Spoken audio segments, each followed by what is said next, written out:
Al filo de las gargantas, los micrófonos se encienden. Dos amigues se entienden, reparten todas las cartas. Nadie muestra bien las marcas, el saber es fascinante. Acá somos aspirantes, prepárate que comienza un programa que te alienta el filósofo ignorante.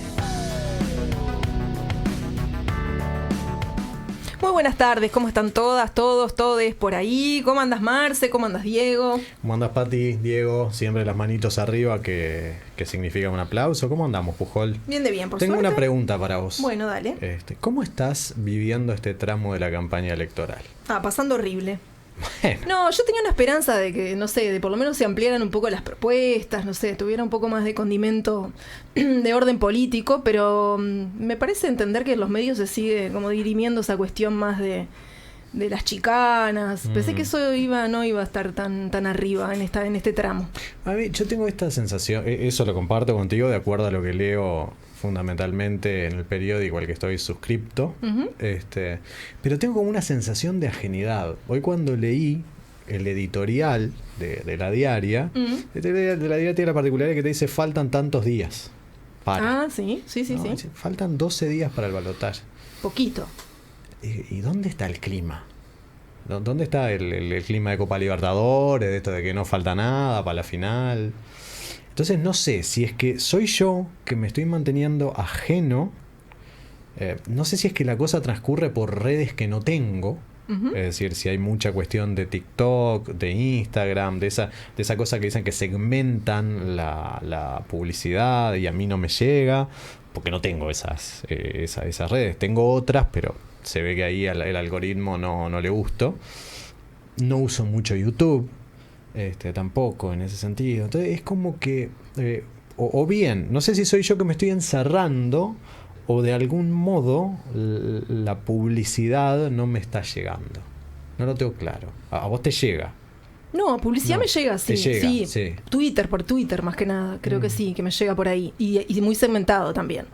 Creo que en el programa de Andrés Reyes, Coqueto Escenario, bromean con aparece Ojeda, aparecía, ¿no? Ojeda, bueno. Orsi, Ojeda. O sea, bueno, hay gente que pauta más en algunos medios que en otros, pero más allá de la campaña en sí, en términos publicitarios, lo planteaba como más en términos de contenidos y de poder, digamos, sacar un poco todo esta hojarasca por encima de las cosas que a veces se vuelven qué dijo Bianchi, qué dijo de Mujica, y Mujica qué le contesta a Bianchi, y se vuelve como una sinfonía ahí de, ¿no?, dimes y diretes, que la verdad que es un poco cansador, sobre todo para aquellas personas que nos interesamos capaz que por otros temas y que estamos viviendo una situación, por lo menos a mi entender, bastante difícil en Uruguay en algunos aspectos, y que necesitaríamos como otros debates, digamos. Sí. Y vos como especialista en comunicación y todo ese tipo de cosas, ¿esperás algo del debate que creo que es el domingo, no? Bueno, debate? viste que sí. ¿Debate el domingo? No espero nada, pero sí lo voy a ver. Lo que sí me parece es que capaz que el formato en el que está pensado no es necesariamente un debate, más bien es como una exposición. Unos monólogos. Claro, una exposición de cada candidato. A mí me parece interesante, de todos modos, que tengan que tengan la disposición y cierta obligación de poder expresarse en igualdad de condiciones, tal vez, o de tiempos. Eso, porque claro, eso es lo que no hace la publicidad necesariamente, ¿no? Que plantea más bien a quien tiene más dinero y quien tiene su estrategia trazada. Es el que aparece más y tiene más capacidad como de ganar esa parte como de discurso, ¿no? Sí, te diría además que es algo que me importa en un presidente, más allá de que no sea un indicio de si va a gobernar bien o va a gobernar mal, pero que tenga un discurso con determinado grado de solidez, consistencia y argumentación, sería deseable para un país. Así que bueno, estamos ahí como en esa etapa previa. Veremos qué pasa. Ya comentaremos en el próximo programa qué nos pareció el domingo este formato de debate. Exactamente. Vamos a la presentación de estos conductores.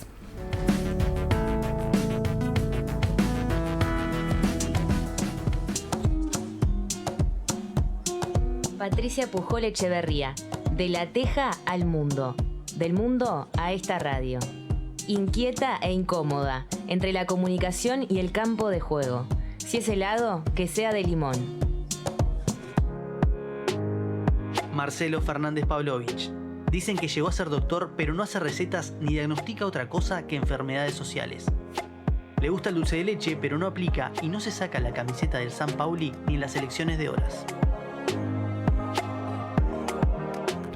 Bueno, este estudio está poblado, más allá del ruido del mate que Marce está haciendo en este momento. Efectivamente. Está poblado porque si bien nos saludamos a las personas que estaban acá con nosotros y con nosotras, sabemos que hoy tenemos banquete.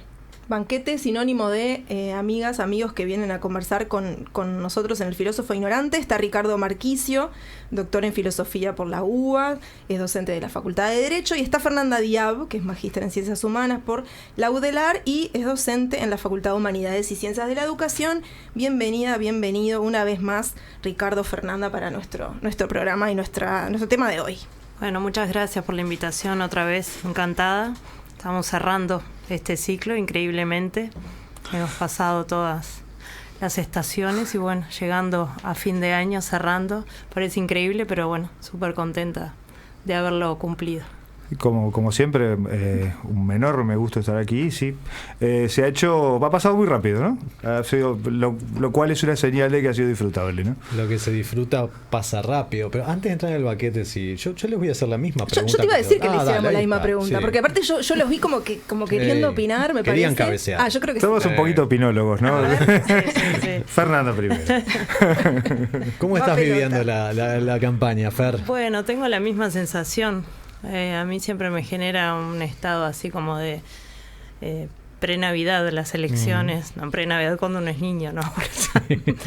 Pero siempre como de una expectativa y de una sensación de, bueno, puedo dejar de hacer cualquier cosa porque tengo la excusa perfecta de que tengo que estar atenta a los programas en donde aparecen las discusiones en torno a las elecciones. Y me pasa un poco eso, que hubo así como un momento bien previo, ¿no? A la primera vuelta, que fueron unos días previos donde se vivió ese clima, y da la sensación de que bueno, se volvió a apagar, que era mucho tiempo dedicarle un mes, y tiene un poco que ver con lo que vamos a conversar luego. Las dinámicas contemporáneas, las múltiples actividades, la actividad política compite con otras tantas cosas a las que nos enfrentamos, y me da la sensación eso, que se apagó y que bueno, unos días antes se va a volver a encender. De todas maneras, como siempre, los fines de semana, la feria, en la Rambla, en los espacios así barriales, se puede tomar un poco la temperatura, pero me pasa un poco lo mismo que a Patti, da la sensación de que nuevamente estamos ante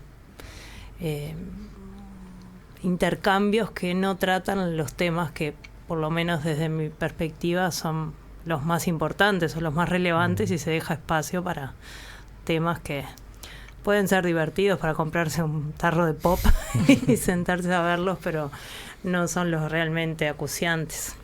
Sí, incluso a veces a uno lo llevan a saber que en determinados partidos no se sabe qué piensa hacer respecto a tal o cual cosa. Yo al menos tengo esa sensación. ¿Ricardo? Bueno, yo no sé cuáles eran porque ¿por qué podíamos tener perspectivas altas? Es como uno puede tenerlas. Claro, digamos, la campaña, a ver, es como un escenario de mucha paridad. La mayor parte de la gente vota. No es que vote tampoco por cosas muy tan irracionales, me parece. Vota más bien en función de cierta ideología más general, ¿no? Entonces la gente no conoce el programa, pero más bien vota teniendo una idea de qué va a ser cada candidato, y el Uruguay está muy dividido ideológicamente y la mayor parte de la gente tiene su voto más o menos definido.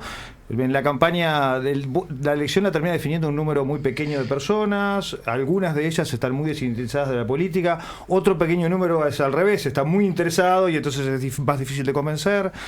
Me parece, lo más decepcionante quizás es esto. Los debates cada vez más son un momento donde el candidato no espera ganar la elección, pero espera no cometer los errores que le hagan perderla. O sea, espera que no generar un acontecimiento disruptivo tal que le haga perder la elección. Y tienen se dan cosas muy raras. Por ejemplo, el debate entre Milei y Massa, el último, todo el mundo estaba de acuerdo en que Massa había pasado por encima a Milei, y eso le jugó a favor a Milei, porque la gente vio por primera vez a Milei como un ser humano, alguien que podía ser débil. Entonces, curiosamente, pasan cosas como esa. Entonces, me parece que lo que se juega es un escenario muy conservador, al no cometer errores. Si fuera un partido, los dos estaban jugando al 0-0, y a cometer el menor error posible e ir a penales. Básicamente me parece que es esa. Lo que sí más me parece peor que el tema de los debates, que los debates uno espera que sean muy estructurados, muy rígidos, porque los candidatos no quieren perder, es que en esta elección ya los candidatos no solo no aceptan debatir, digamos, de una forma más, digamos, más expuesta, sino que ni siquiera dan entrevistas que puedan comprometerlos.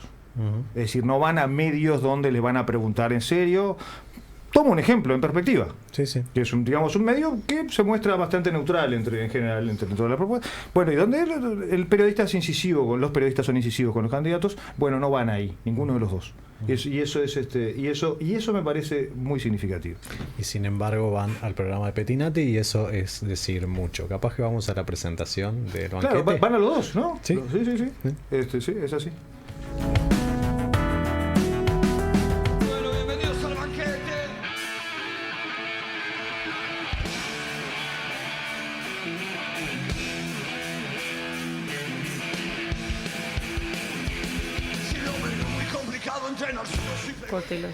Bueno, esta es la presentación del banquete. Sigue en la tanda, siempre en las tandas sigue este programa, claramente. Y me anota Diego que acá tampoco han venido, acá a Uniradio. Ninguno de los dos candidatos. ¿Fueron invitados, Diego?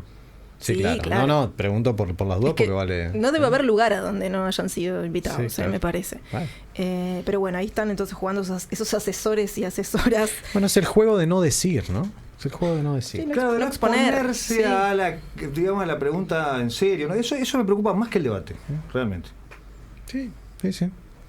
Sí, y aparte que se use como estrategia, ¿no? Como que sea algo, totalmente calculado. Claro. O sea, eso me preocupa porque, digamos, eso sí me parece que es una cierta falta de respeto o subestimación del electorado, ¿no? Que en general no pasa nada, pero bueno. No, pero que de hecho cuando yo decía que esta cosa de que no conozco propuestas de qué van a hacer, lo pienso en mi área de trabajo, que es la educación. Y realmente, por lo menos de una de las dos fuerzas políticas, es bastante menos claro lo que se piensa hacer a ese respecto que la otra, que marcaría una línea de continuidad. Pero bueno. Bueno, el banquete entonces, sí. Porque todo esto era la previa del banquete. Hoy tenemos un tema que vamos a compartir, que nos preocupa. Salud mental, ¿a qué referimos y por qué está en la campaña? Porque bueno, tenía que ver con esto que estábamos conversando. Ha sido un tema que ha estado por allí, yo estuve haciendo una pesquisa, le contaba a Marcelo, de revisar todos los programas que estaban en el diario oficial, disponibles de los partidos, y entonces me puse a contar dónde aparecía y cómo aparecía, ¿no? La salud mental dentro, asociada a qué términos, asociada a qué conceptos, y aparecen perdón, voy a hacer una aclaración. Revisé Partido Colorado en principio, Partido Nacional en principio, Frente Amplio y luego Coalición, el último programa que tiene 32, 33 páginas, y aparecen todos estos programas, esa palabra, y aparece asociado como a distintos conceptos, o sea, aparece dentro de distintos áreas de entendimiento, digamos, o de política, y bueno, hice allí una especie como de conteo de cuántas veces aparecía y como para tener una idea, ¿no? de contexto en qué a qué estamos jugando con este tema también y cómo se está pensando. Así que bueno, les contaba eso como contexto, pero ustedes ¿cómo han visto este tema? ¿Dónde lo ven expresado? Un solo apunte marginal. El problema es que no solo la publicidad es segmentada, sino que también los programas son segmentados. Es decir, los programas no tienen una estructura donde la coherencia, digamos, o las prioridades estén en primer lugar, sino que lo que importa es marcar una cantidad de puntos que puedan satisfacer la mayor cantidad de gente posible. Entonces yo te tiro salud mental porque sé que a cierta gente le puede interesar la salud mental, pero a otro le tiro, yo que sé, educación, que ni siquiera quizás, o solo te tiro un titular, y te tiro, yo que sé, bienestar animal, y te tiro yo qué sé, justicia ambiental. Entonces ahí te hago un puzzle de cosas, pero eso no es un gran indicativo de las prioridades que voy a tener y de lo que realmente voy a hacer y no hacer, sino es un indicativo de que quiero complacer a la mayor cantidad de gente posible. Por lo tanto, no me extraña que este tema esté en la agenda, pero tampoco encuentro ninguna propuesta concreta de ningún lado sobre qué es lo que se va a hacer. Y menos aún articulada con otras políticas de manera consistente y coherente. Claro, ¿no? Estamos hablando integral de lamentada crisis psicológica o crisis psiquiátrica en la que estamos inmersos y de la cual recibimos expresiones, ejemplos a diario, ¿no? Personales, en los medios. Bueno, es algo que lo tenemos patente y lo tenemos muy presente.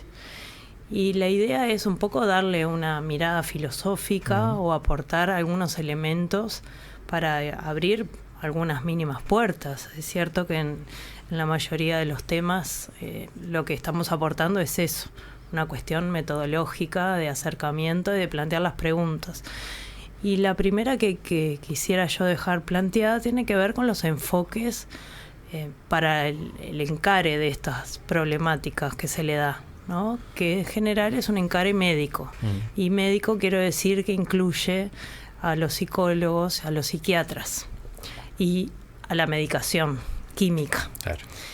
Entonces, si bien es cierto, y sobre eso yo poco puedo decir porque no sé de psiquiatría al respecto, lo que me parece que está faltando es un encare o una perspectiva integral.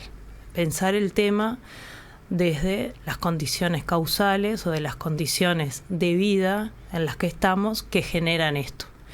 Yo no sé si nosotros estamos teniendo números, pero sí he escuchado hace poco que en la vecina orilla, en Argentina, se habla de un porcentaje cercano al 50% de personas que, ya sea directamente o por cercanías de alguna persona de su núcleo, están afectadas por enfermedades psiquiátricas. Eso es un número que da cuenta de que no se trata de la enfermedad de los individuos, que es una enfermedad que trasciende lo individual. Entonces, pensar en estas cuestiones en términos individuales y meramente como una cuestión que se soluciona medicalizando o teniendo más psicólogos, ¿no? He visto que se han armado mesas de discusión y quienes son invitados, los profesionales que se entiende que son expertos en el asunto, son los psicólogos y los psiquiatras. Creo que no es una cuestión solo de profesionales, pero en todo caso hay otras miradas que tienen que estar en juego. Y esa es una pregunta que yo me hago con respecto a muchas cuestiones psicosociales y problemas sociales y de las humanidades. ¿En qué momento hemos claudicado de pensar estas cuestiones en términos de causalidad y de atacar las causas?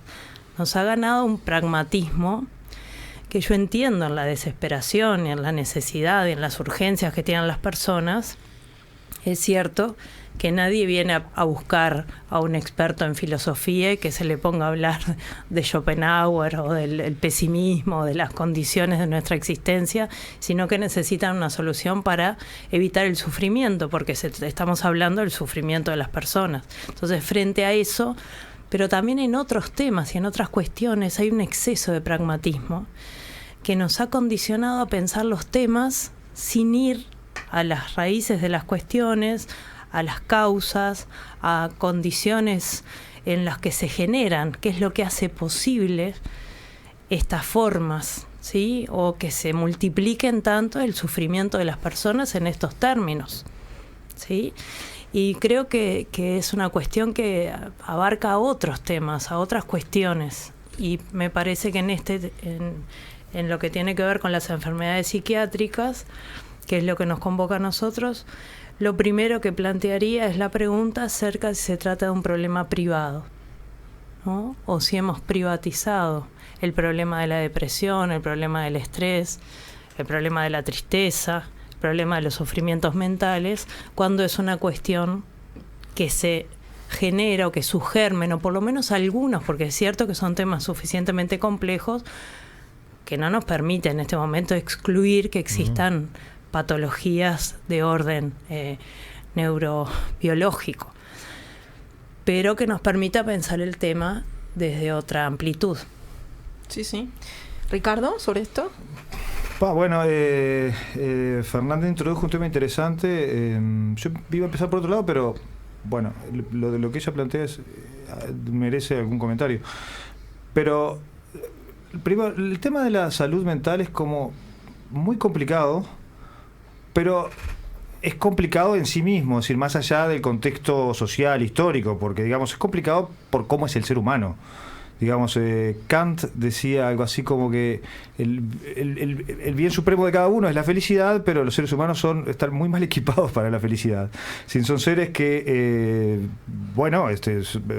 tienen una existencia relativamente corta o según cómo se mire, cada vez más larga, pero el hecho de que sea más larga genera nuevos problemas, ¿no? Que probablemente afectan también al equilibrio mental. Obviamente está afectado por el dolor, por la pérdida, es consciente del dolor y de la pérdida de una manera que no son conscientes los demás seres, necesita además, tiene una estructura mental que le hace que pueda conseguir una cantidad de logros extraordinarios, pero que también le obligan a estar en un permanente estado de equilibrio que es fácil donde a veces la línea es muy delgada entre el equilibrio y la pérdida del equilibrio.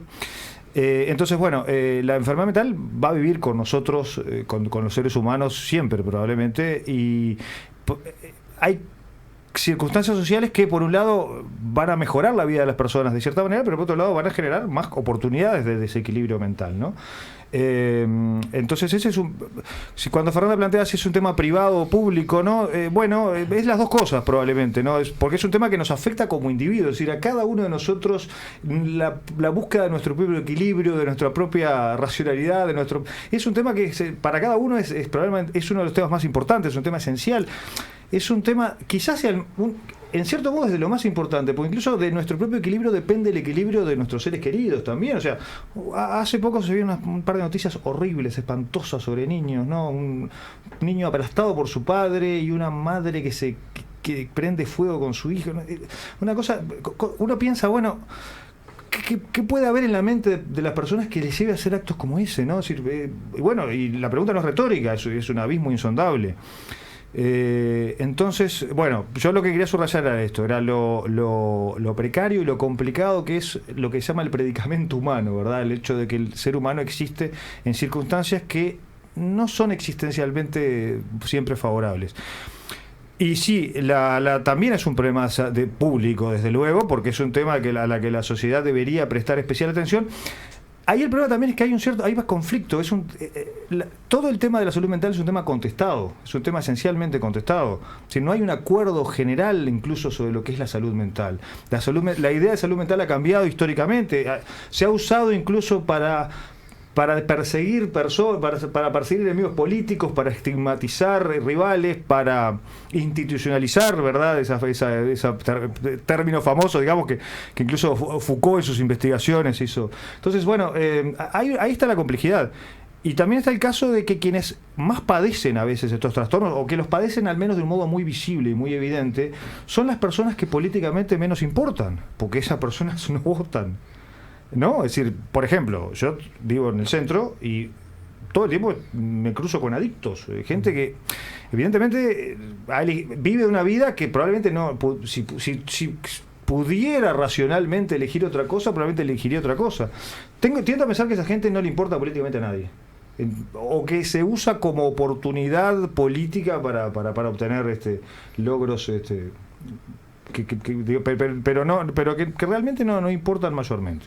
Entonces, bueno, es muy difícil esperar políticas públicas que nos dejen contentos en general en este problema. Yo voy a tomar cosas que han dicho tanto Ricardo como Fer.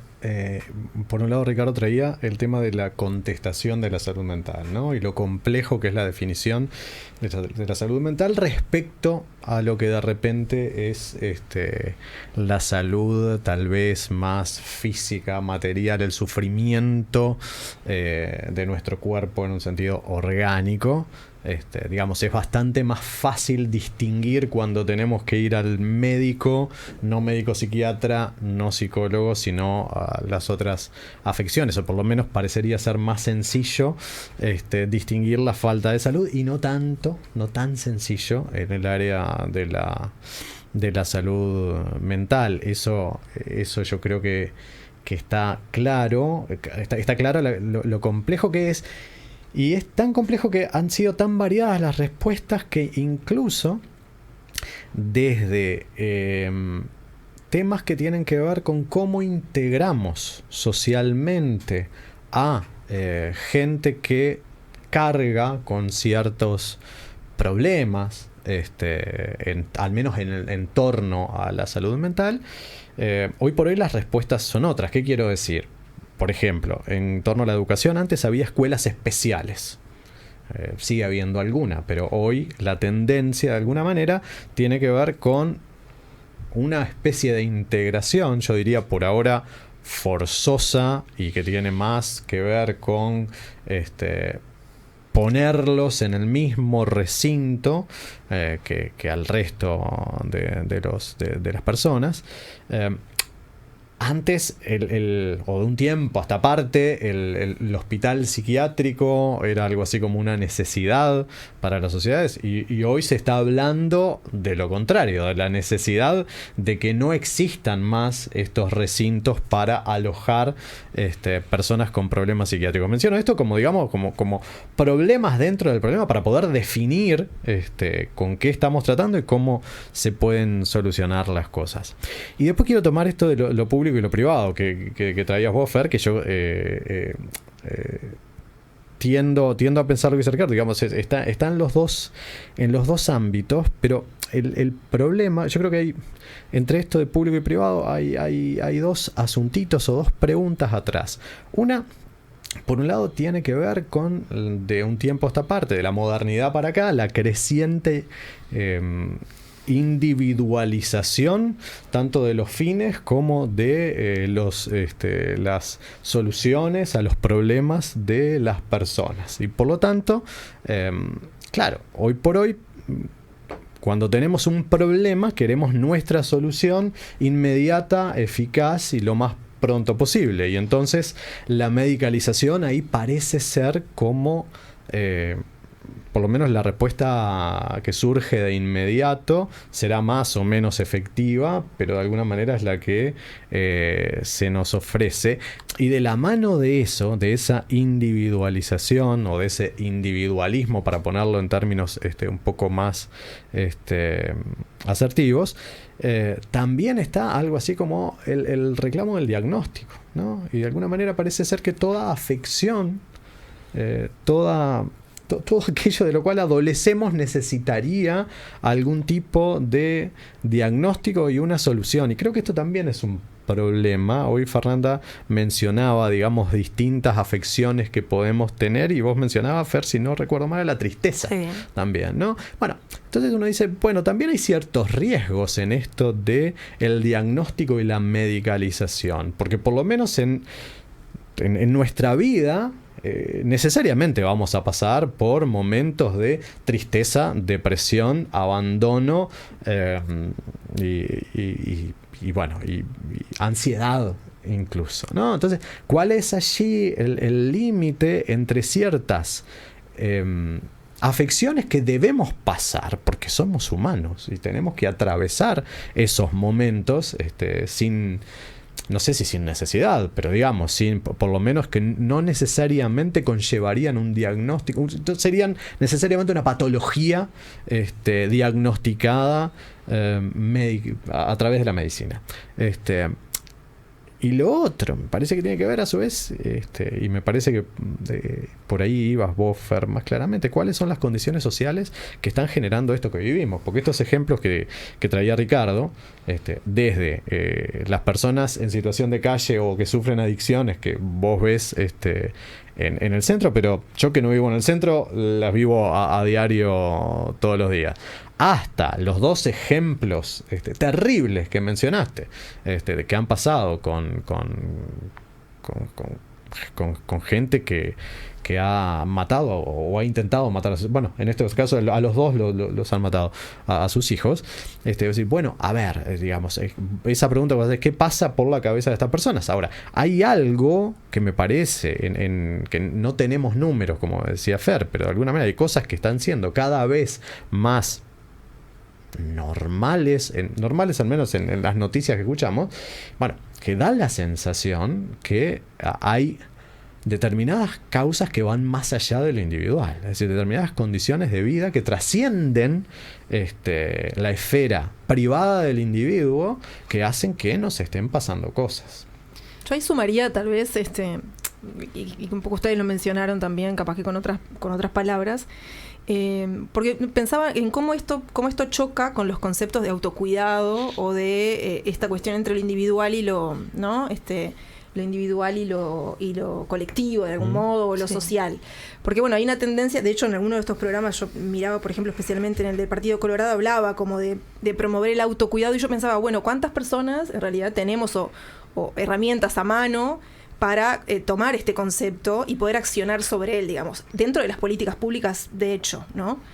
Porque bueno, está el caso, por ejemplo, que seguramente entendí yo, Fernanda, que vos más o menos lo englobabas, de Milagros, ¿no?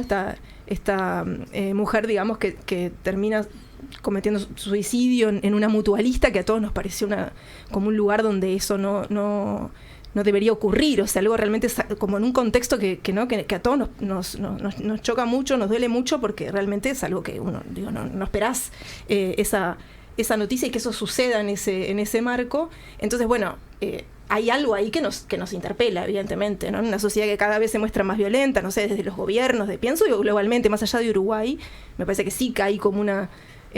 por lo menos así lo siento yo, institucionalmente también como instalado algo de esa violencia que circula y que de algún modo también condiciona, ¿no? Las sensibilidades de las personas.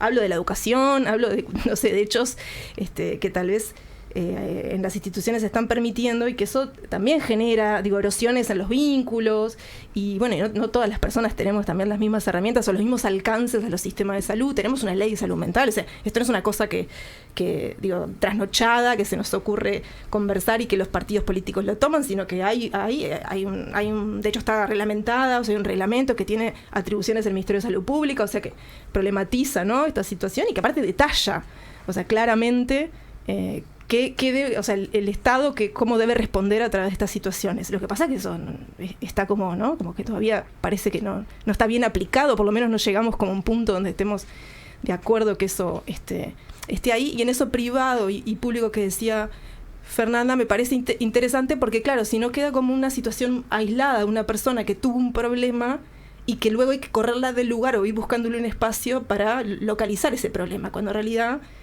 hay otras, ¿no?, formas más integrales de resolver eso, y hacernos un poco cargo de que también es algo que la sociedad produce de algún modo, ¿no? Sí, exacto. Yo mencioné la tristeza a propósito, justamente por ser una de las emociones que los seres humanos tenemos y que es perfectamente normal ante multitud de situaciones a las que nos vemos enfrentados. La cuestión es cuando esa tristeza pasa de ser ese sentimiento con el que convivimos y se convierte en algo que nos impide realizar nuestra vida, ¿no? Un sentimiento negativo, diría Spinoza. Bueno, estas emociones malas en el sentido de que nos generan obstáculos para poder seguir viviendo. Entonces, pensando un poco en una síntesis en qué aspectos la filosofía nos puede ofrecer para pensar la cuestión. Todo el tiempo en nuestras alocuciones aparece el tema de lo normal, la cuestión de lo irracional, por ejemplo, cuando hablamos del voto, pero tiene que ver mucho. Bueno, entonces lo que nos ofrece la filosofía es comprender que esas delimitaciones entre lo normal, lo anormal, lo racional y lo irracional que conviven en nosotros son divisiones o son distinciones arbitrarias, convencionales, que perfectamente son movibles, se pueden mover. Eso por un lado. Que de hecho se han movido a lo largo de la historia. Y un aspecto que tiene mucho que ver con esto, porque hablamos del sufrimiento mental, es la contracara de lo que se exige en nuestra sociedad, que es la felicidad, es la plenitud, es la realización personal, con el costo que eso tiene. Entonces, hoy en día las definiciones hasta de organismos internacionales acerca de qué significa la salud o qué significa la felicidad tienen que ver con la planificación, es decir, con una completa salud mental y corporal. Bueno, señores, hay que estar advertidos, ¿no? Bueno. Stuart Mill, en el utilitarismo, nos dice eso. Bueno, la felicidad humana es algo excesivamente complejo. Somos seres tan complejos, como decía Ricardo, que las posibilidades de alcanzar esa felicidad se nos vuelven cada vez más difíciles y posiblemente nunca la alcancemos de manera completa. Pero en eso está justamente el ser humano, ¿no? Hay una frase que me encantaría haberla escrito a mí, que dice, ¿no? Es mejor ser un ser humano insatisfecho que un cerdo satisfecho, ¿no? Un Sócrates insatisfecho que un puerco satisfecho. Bueno, ¿eso qué quiere decir? Quiere decir que la felicidad humana siempre es incompleta, siempre es imperfecta, las metas que nos ponemos son más elevadas que tal vez la del puerco, son distintas y por eso siempre va a ser imperfecto. Entonces el sentimiento de frustración y la culpa con la que nos cargamos por no realizarnos en uno o en otro aspecto, eso tiene que ver con nuestra propia complejidad. Entonces no debería ser fuente de sufrimiento, de frustración, si nos entendemos como lo que somos y nos comprendemos como seres complejos. Pero a esto se le suman las exigencias de un sistema que promueve cierta psicología positiva, que es una tendencia, o fue una tendencia que hizo pie en las décadas del 90, fin de la década de los 90, y que tenía que ver también con la percepción esto. Hay una crisis psicológica, entonces, ¿qué vamos a hacer? Y bueno, promover en las personas que le den para adelante, que se superen a sí mismos, que no dejen que los obstáculos se le interpongan. Bueno, un poco a eso me refería con respecto a la cuestión entre lo privado y lo colectivo. La carga que tiene el individuo contemporáneo de hacerse cargo de sí mismo, de enfrentar la realidad en sus múltiples fines, metas, dimensiones, ¿no? Ya lo hemos hablado en alguna oportunidad, el ámbito profesional, el ámbito familiar, el ámbito, el ámbito estético, el del cuidado de la salud, el de mantenerse equilibrado, pero también el ocio, el poder cumplir con tantos espectros, ¿no? Entonces, en algún punto, y algo que ya han diagnosticado varios intelectuales de nuestra época, esta idea de que nunca tuvimos tanta libertad a la mano en cuanto a opciones y tampoco tanta frustración a la vez. ¿Por qué? Porque la tardomodernidad o esta época en la que estamos viviendo tiene un nivel de aceleración y un nivel de multiplicación de los estímulos a los que estamos enfrentados, que la enfermedad mental es la moneda corriente, porque los desequilibrios que eso genera y a lo que nos enfrentan son muy grandes. Entonces, ¿a qué me refiero con lo público, con lo político? A cómo afrontar la cuestión.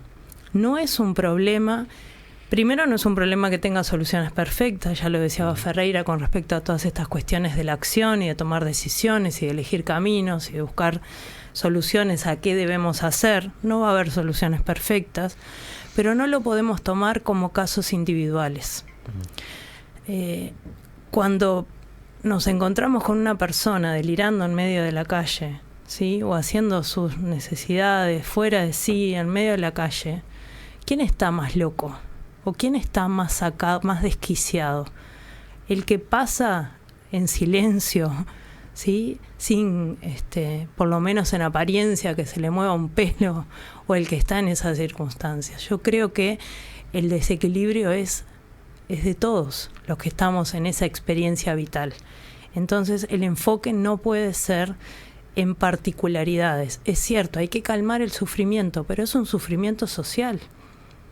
A menos que la creciente alienación nos haya llevado, ¿no?, a esta idea de que le pasa al otro, a mí no me pasa, ¿no? Y creer que cualquiera de nosotros, por más equilibrado que se encuentre en este momento, está a salvo de llegar a una situación así, creo que ahí está el error. Por eso el hincapié que yo hacía en esto, ¿no?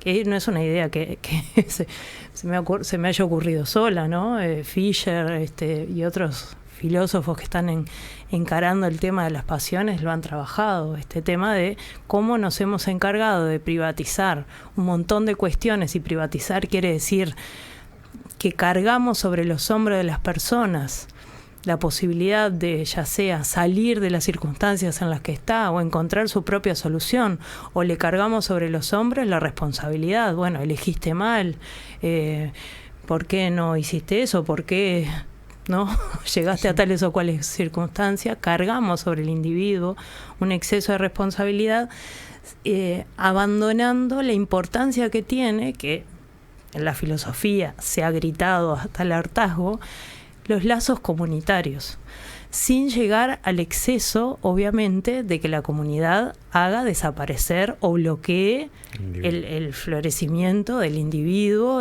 su creatividad, su originalidad. No estoy hablando de que desaparezca lo individual, pero sí la reconstrucción de ciertos lazos.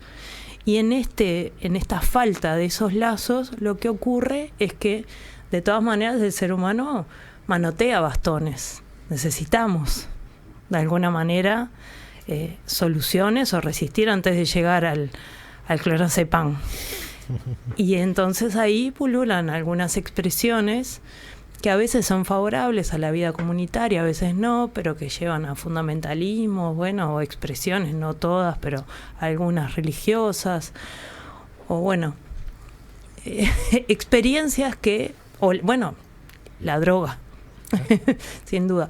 Pero otra vez, son cosas muy complejas y no quisiera que esto pareciera una simplificación. Bueno, pasa por tal o cual razón. Lo que estoy proponiendo es el modo de encare y de enfoque de la situación.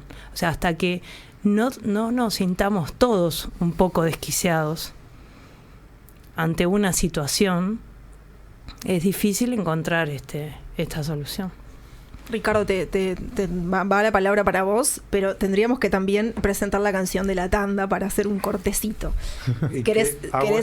Digo una cosita. Dale, me parece bárbaro. Bueno, son muchas cosas, pero deja parte de ellas para después de la tanda. A mí me parece que comparto lo que dice Fernanda, obviamente, pero claro, para los modernos la felicidad es una especie de estado subjetivo. O sea, incluso es un estado subjetivo que, cuando se termina el origen de ese estado subjetivo, bueno, da lugar a sufrimiento, ¿no? Es una especie de ecuación así: si uno no es feliz, sufre.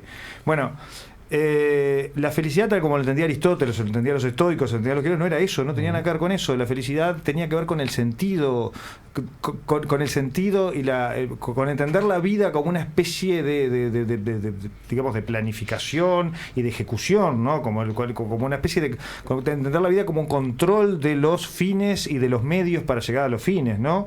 Eso en buena parte tenía un sentido comunitario. Había modos de vida, claro, había modos de vida mejores que otros que estaban predefinidos, que el individuo de algún modo no los elegía del todo. Y eso ayudaba a que las personas pudieran, digamos, tener vidas que ellos mismos percibían como significativas, ¿no? Eso se ha roto completamente, digamos. Incluso uno ve en la modernidad, por ejemplo, cuando Kant escribe sobre la virtud y la felicidad, tenemos la autonomía ahí como valor central, pero incluso la autonomía, que es esta idea de racionalidad, ¿no? Plena, ¿no? Idealizada, presupone cierta espiritualidad, ¿no? Presupone un sentido que está más allá de nosotros mismos, y eso se ha perdido por completo. Entonces, claro, que la gente acuda, por ejemplo, a la religión no es de extrañar. Porque, digamos, la religión, digamos, puede ser muy positiva en equilibrar a las personas. Obviamente puede ser una fuente de manipulación y de irracionalidad y de locura incluso. Pero, digamos, cuando mucha gente va a la religión, la hace para encontrar un sentido que evite caer en una situación de, digamos, de desequilibrio y de pérdida extrema del sentido, ¿no? Eso me parece. Entonces, bueno, sí, estoy de acuerdo. Y el pensamiento positivo, esta idea de que estamos obligados a ser felices, empeora mucho las cosas. Si nos impone una carga adicional de frustración. Incluso hay quienes querían poner en los programas políticos el derecho a la felicidad, y eso me parece una de las peores cosas que se le puede al ser humano, ponerle como un objetivo impuesto de afuera la felicidad. Voy a la canción, 30 segundos, cuando el artista es Daniel Johnston. Me costó muchísimo elegir la canción acá, porque podía ir por muchos lados diferentes.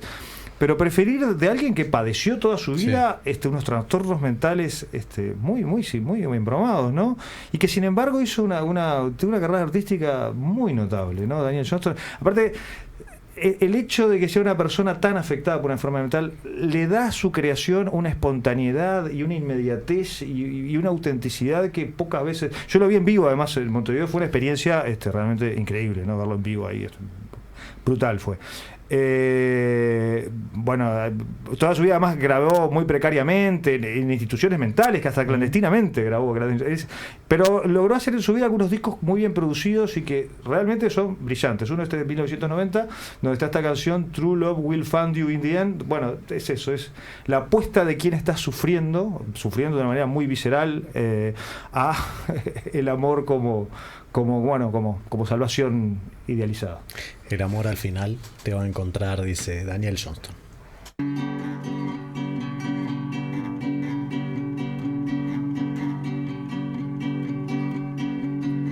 True love will find you in the end. You'll find out just who was your friend. Don't be sad, I know you will. But don't give up until true love will find you in the end. This is a promise with a catch. Only if you're looking can it find you. 'Cause true love is searching too. But how can it recognize you unless you step out into the light, the light? Don't be sad, I know you will. Don't give up until true love will find you in the end.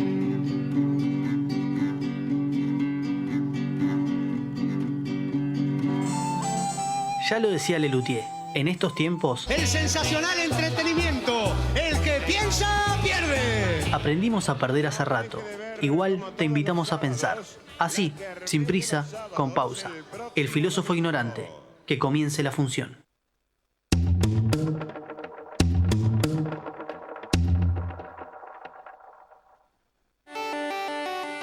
Somos Bienestar, el programa del Servicio Central de Inclusión y Bienestar Universitario. 30 minutos de comunicación compartiendo las acciones y actividades que buscan mejorar la calidad de vida de la comunidad universitaria. Somos Bienestar, somos Inclusión. Todos los martes a las 18:30.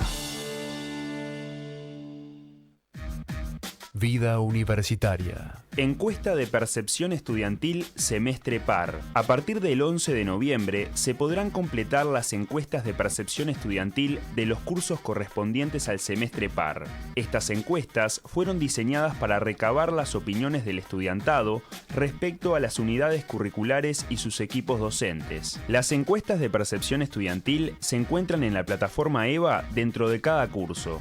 Se completan de forma anónima en un tiempo de entre 10 a 20 minutos. Vuelve Un Cuarto Propio. Luego de una primera temporada y gira internacional, el colectivo La Tijera reestrena su obra Un Cuarto Propio, la habitación que nuestras abuelas no pudieron tener. Funciones del 14 al 21 de noviembre a las 21 horas en el Espacio Cultural La Madriguera. Cupos limitados. Información y reservas en obrauncuartopropio@gmail.com o en el Instagram del colectivo La Tijera.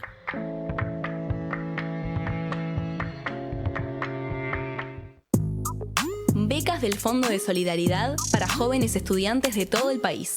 El beneficio de la beca es un apoyo económico en 2025 para ingreso o continuidad de una carrera terciaria en UDELAR, UTU y UTEC. Las y los estudiantes que estén finalizando el bachillerato también podrán realizar su inscripción. El apoyo económico será percibido mensualmente con posibilidad de renovación, pudiendo el estudiante contar con el apoyo durante toda la carrera. El plazo de inscripción finalizará el 28 de febrero de 2025. Accede a más información y a la solicitud de inscripción en becas.fondodesolidaridad.edu.uy. La expansión de la Universidad de la República a todo el país ha impactado en diferentes dimensiones de los territorios, habilitando el acceso a la educación superior pública y de calidad. Para conocer experiencias estudiantiles y trayectorias de formación novedosas, UDELAR en todo el país. Martes, 18 horas, por Uniradio. Y también estamos en Spotify.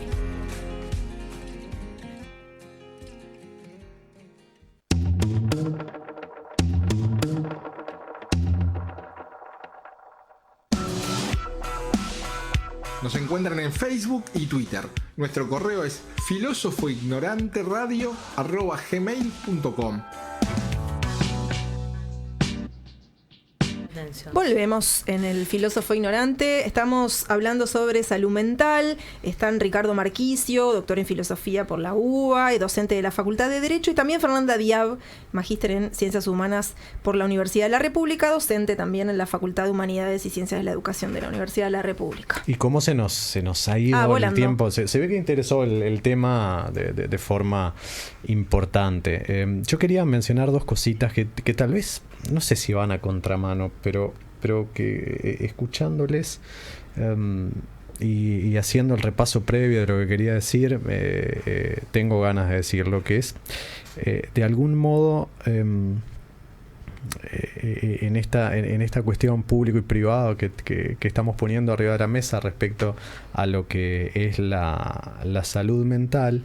En una discusión que teníamos con Martín Daguerre, no sé si te acordás, Pati, Martín me decía algo que en su momento me sorprendió, pero que me parece que hace mucho a la cuestión, que tiene que ver con estos temas de la depresión, porque a veces la depresión es una respuesta inteligente a las situaciones que estamos atravesando en términos sociales.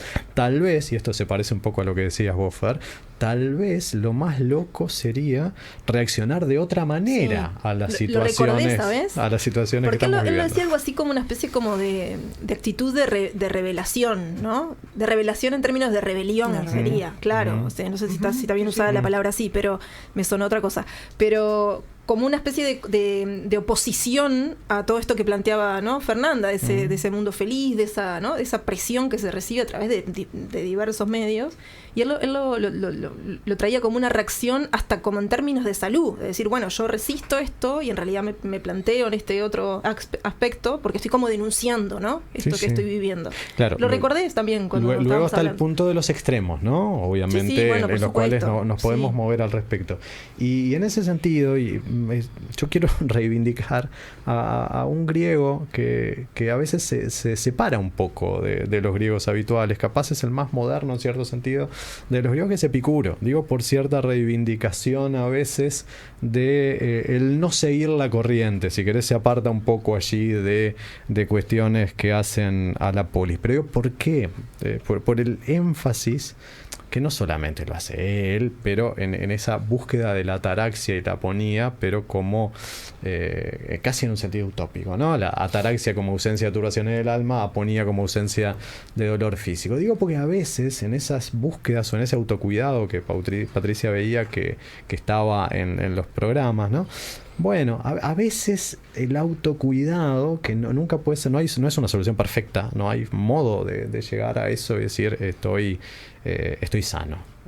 No podemos, pero a veces tiene que ver con descolgarse un poquito de al menos cierto ritmo o de cierta estimulación permanente a la cual estamos sometidos y que vienen cargados de esa exigencia, ¿no? Separarnos un poquito y tal vez, en la medida que podamos, volver a cierta contemplación que nos reencuentra con ciertas cuestiones, y ahí voy a reivindicar a Rousseau nuevamente como es histórico, con ciertas cuestiones naturales del ser humano. No sé, Fernanda hace un gesto ahí con... No, que puede dar problemas porque ya eso es dominio ideológico.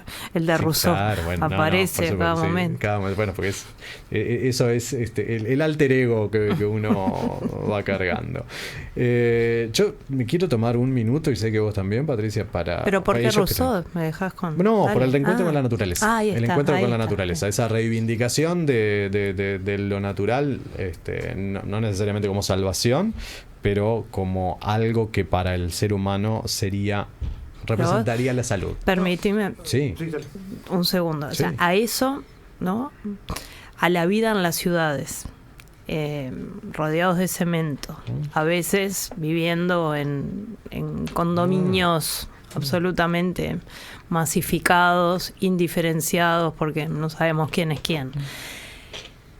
En un modelo de trabajo, porque nosotros somos profesionales de la educación, de la universidad, tiene sus patologías, nuestra forma de trabajo, sin duda, pero hay personas que están expuestas a modos de trabajo que genera un nivel de incertidumbre, de inseguridad con respecto a lo que les va a pasar en el futuro. Porque si bien por un lado decimos cargamos sobre los hombros de los individuos las metas, los proyectos, hay personas que ni siquiera tienen la certeza de qué proyectos pueden seguir por la incertidumbre de qué van a vivir. Por supuesto. O sea, expuestos a condiciones extremas. O sea, creer que eso no iba a generar ningún tipo de distorsión.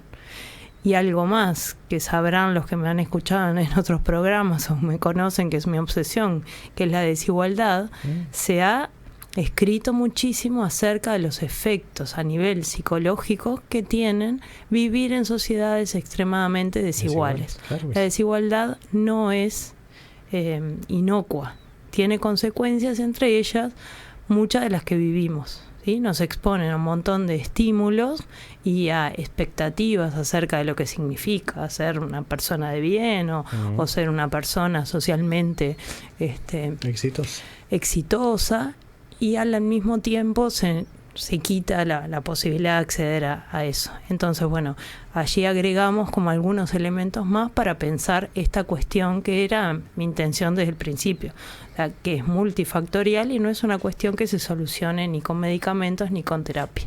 Sin duda, no. Solamente. Una cosa, y ya dejo a Ricardo.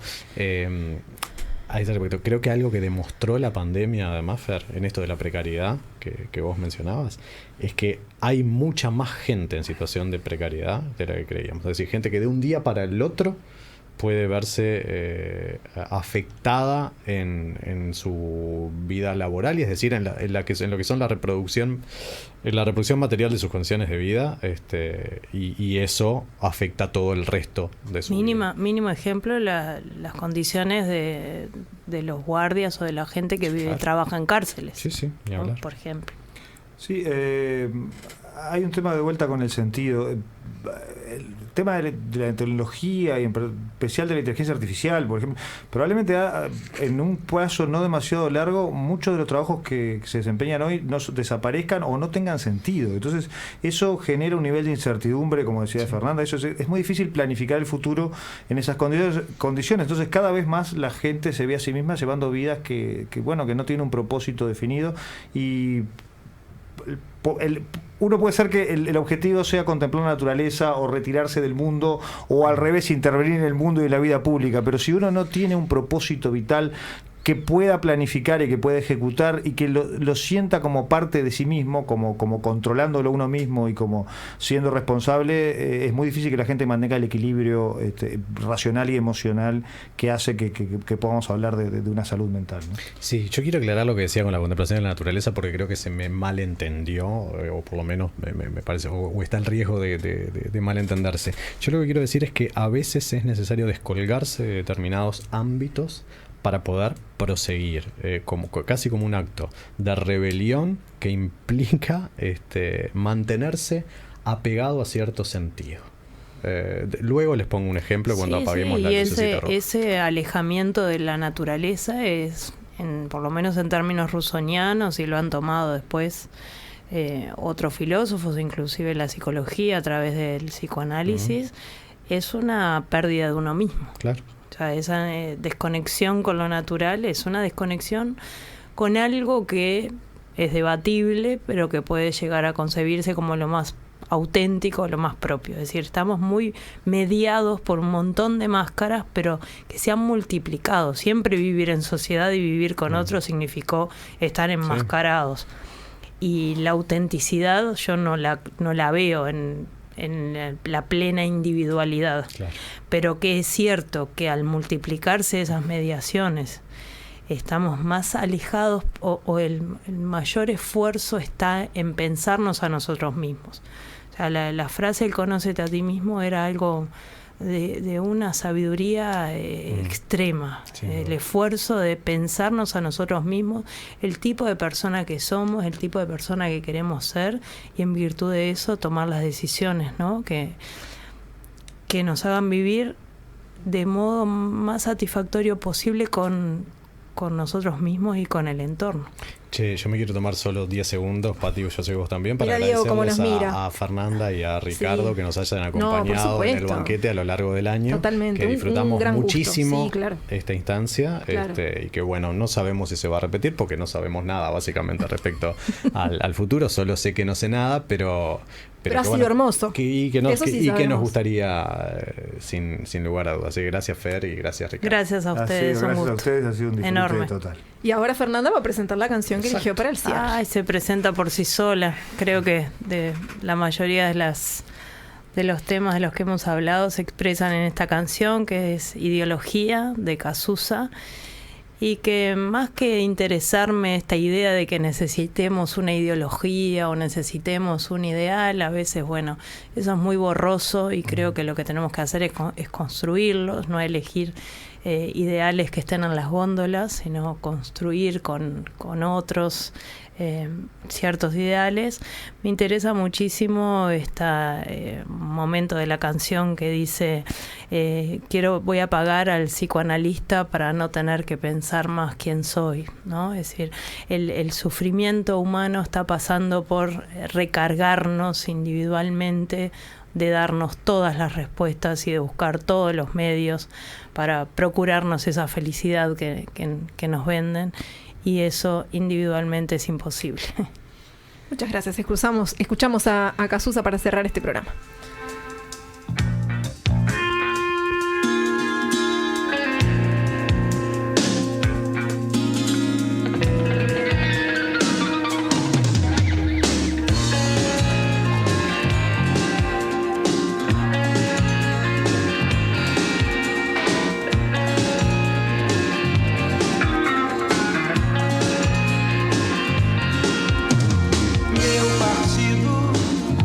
Coração partido e as ilusões estão todas perdidas.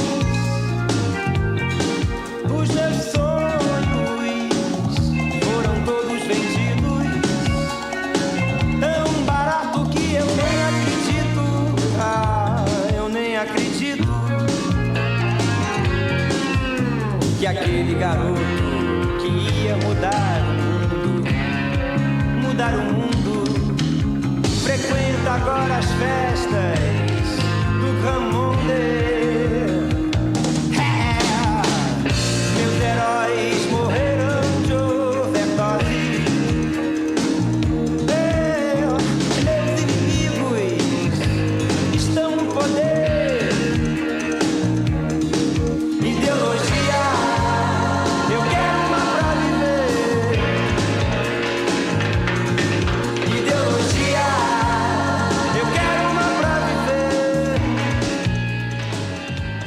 El filósofo ignorante se emite gracias a la participación de Marcelo Fernández Pavlovich, Patricia Pujol Echeverría, Martín Rodríguez Lista, Diego Varela, Ramiro Brianza y Juliana Dancilio. También participaron hoy Daniel Johnston, Cazuza, Ricardo Marquicio y Fernanda Diab. A conta do analista, pra nunca mais ter que saber quem eu sou, saber quem eu sou. Pois aquele garoto que ia mudar o mundo, agora assiste a tudo em cima do muro, em cima do muro. Meus heróis morreram de overdose. Meus inimigos estão no poder. Ideologia, eu quero uma pra viver. Ideologia pra viver.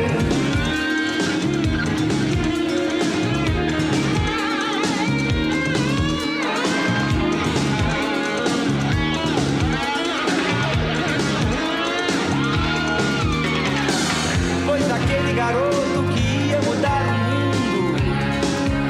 o mundo, agora assiste a tudo em cima do muro, em cima do muro. Meus heróis